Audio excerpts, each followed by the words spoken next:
marry this to what you just talked about. Now we don't even have known big names to the opponents. Is that a plus to us? Because now we don't have big names for everyone to say, okay, this is a kind of one call for us to mark and put our eyes on. Just yesterday, everyone was just wonderful in their own game. And we came into that game as the underdogs. Yeah, Suleiman, it was a plus to us yesterday. Because if you look at it, even the Ivorians themselves never reckoned that there would be a Sunday bar that will rattle them. But you saw that when he got that pass from Mika, he went all the way, dusted everybody, and shot that brilliance. And there were more attempts from him after that goal he scored. Exactly. So I think it's working for us. The fact that we don't have superstars in the team, it worked well against the Ivorians. And I hope it works for us against Mali. Because what happened in Tunisia in 2004, I hope it doesn't repeat itself.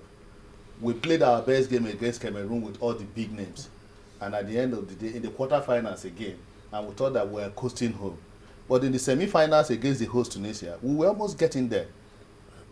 JJ Okocha went ahead with a first half goal. Just 3 minutes to the end of the game, the Tunisians equalized. And that game went into penalty shootout, and Osazo Dewige threw away his penalty, and that was it. Nigerians settled for golden bronze, which we have always settled for about 5-6 times. Okay, so now that we're done with the quarterfinals, semi-finals a few days away, what should we be doing now? Or what areas do you think we need to work on? We need to keep our heads cool. These players don't need to over-celebrate the victory, because I can imagine the kind of thing that will be going on in our camp now at Rosenborg rather. I think the next thing is for them to move straight on to Durban, where they are playing the semi-final game on Wednesday. They shouldn't over-celebrate, because, like I said, when people are, I said it here, that when people talk about we rebuilding, I say we can't be rebuilding. We should commission the Eagles, and I want to believe that that team has been commissioned yesterday with the victory over Cote d'Ivoire. We should go all the way, because history is replete with occasions where we have come so close and we end up with this golden bronze. We've won the Nations Cup only on 2 occasions, on home soil in 80 and in 94. This is the time for us to get things right, because one, I hope the players will not begin to argue over bonuses. I hope they will not over-celebrate and all that. They should keep their focus, because we have a big challenge against Mali. The Malians have a very crafty player in their captain, Keita, and if we don't handle them very well, they could punish us. And our defense is really a big problem. Chamberlain, do we need to change our format? We don't need to change our format, but there could be 1 or 2 injections. Like I said, now nobody has seen Ejiko Izeni. Very good player. Should we wait to the finals before we see him? Or even in the semi-finals, because now you put everything into the game to get into the finals. So I think the major thing Keshi should be doing now is to ensure that these boys remain focused. We are playing at the Moses Madiba Stadium, and I pray that what happened to us during the World Cup in that same stadium will repeat itself, because that was the same place. I was telling my colleagues yesterday in the office that this was the same stadium where we played Korea during the South Africa 2010 World Cup. We were coasting home until that 1 second of madness by Sani Keita got us a red card and put us in trouble. The Koreans came from behind to win by 2-1. Remember Yakuba Yegbeni throwing away a sitter right in front of goal. So I hope the stadium in Durban. Those players are not there now. So let's hope that we'll get it right in Durban. They will, because, I mean, some of the backstory coming through, maybe we should also talk about that, because it's different from what it used to be. I mean, you have Joseph Yebo telling others, look, we will win this cup this time, you'll see. Then you have bonuses are being paid. So far, we haven't heard of any complaint in the camp. Yeah. Kanu going in there, or Kocha going in there, everyone urging the team on. And the coach always telling them, to play for this country, you have to give 110%. And then yesterday, Drogba went in and told Mikel, look, win this cup for us. So with all of this backstory going in there, we should expect some positives of the players being focused, knowing that we have a task until the final match. Do you see them resting on their oars? I don't see them resting. And I think the same setting that we had when we won the cup in Tunisia is playing out here. Because if you remember very well, the present coach of the team, Keshi, was a captain. We used to call him non-playing captain then. Guavon was the one leading the team. Now we have, I think the coach has now realized, himself and Yobo have realized the need for everybody to do what is needful. Yesterday, Yobo was on the bench charging his colleagues to get the job done. And Kenneth Omero, the young boy, is the Chelsea player actually, but on loan in Holland, did a very good job of taking care of Drogba. The way I felt Yobo would not have done it. So Yobo came in to stabilize the defense just about 3 minutes to the end of the game. The same way Eguavon was leading the team until the finals when he handed over the skipper's band to Keshi to go and lift the trophy. I see that playing out.